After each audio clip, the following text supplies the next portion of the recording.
Hello friends प्रसाद academy रे आपनको स्वागत जनाऊँची।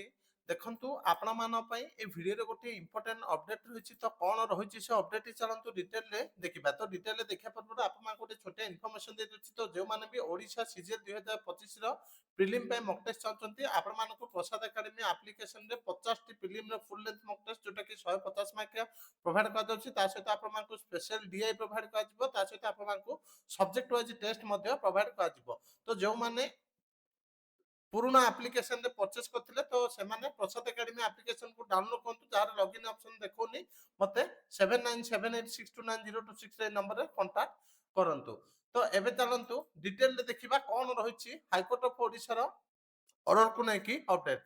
तो आपण माने देखि पारथबे एटा होछि काली रो ऑर्डर जोटा कि बा नोटिफिकेशन ता 23 डिसेंबर 2025। तो हेडलाइंस भी देखि पारथबे blacklisting of Silicon Tech Lab Private Limited. तो आपण माने जानिथिबे हाईकोर्ट एएस रो जो एग्जाम हेतिला सेतिरे धांधली हेतिला बोली हाईकोर्ट जानिथिला। तो परीक्षा को कैंसिल करके पुनी 7 तारिख रे एग्जाम कंडक्ट करथिला जोटा कि एएस रो। तो से विषय रे हाईकोर्ट गोटे राय दैछंती कोन दिया दैछि देखंतु। ता सहित आपनकर पुलिस एसआई रे भी केलेंकार हेतिला। तो एएस परीक्षा विभाग हाईकोर्ट को दृढ़ कार्यानुष्ठान सिलिकॉन टेक लैब 5 वर्ष काल कला तालिका भुक्त। तो सिलिकॉन टेक लैब को 5 वर्ष पई ब्लैक लिस्ट कर दिया जायछि। तो कोन दिया जायछि इति चलंत डिटेल रे देखि नबा। तो हाई कोर्ट रो असिस्टेंट सेक्शन ऑफिसर एएसओ 2024 पद परीक्षा परिचालन अनियमितता प्रसंग रे ओडिशा हाई कोर्ट दृढ़ कार्यानुष्ठान ग्रहण करछंती। परीक्षा गोपनीयता भंग अभियोग रे silicon Tech Lab Private limited संस्था को 5 वर्ष पई कला तालिका भुक्त बा ब्लैक लिस्ट करा जायछि। 2025 में 22 चुक्ति अनुसार यही संस्था को एएसओ 2024 पद पर मुख्य लिखित परीक्षा एवं कंप्यूटर एप्लिकेशन टेस्ट परिचालन दायित्व दिया जाइथिला।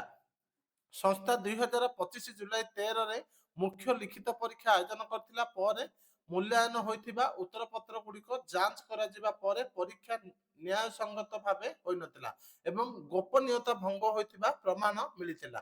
एहा पर हाईकोर्ट को पक्षरु संस्था को कैफियत तलब करा जायथिले मध्ये संस्था संतोषजनक उत्तर दे पारि नथिला। हाईकोर्ट 2025 मे 22 रे चुक्तिनामा बातिल करबा सह संस्था को 5 वर्ष पई कला तालिकाभुक्त करछंती। सूचना योग्य जे हाईकोर्ट एएसओ 2024 परीक्षा परिचालन रे अनियमितता जना पड़िबा पर नवेम्बर 12 रे हाईकोर्ट जुलाई 13 रे होइथिबा मुख्य परीक्षा को बातिल कर देथिले। डिसेंबर 7 रे सानी परीक्षा करा जाइथिला। तो फाइनली सिलिकॉन टेक लैब को ब्लैक लिस्ट कर दैछंती हाईकोर्ट। तो ये थिला आपण माना पई गोटे इंपोर्टेंट अपडेट। Thank you.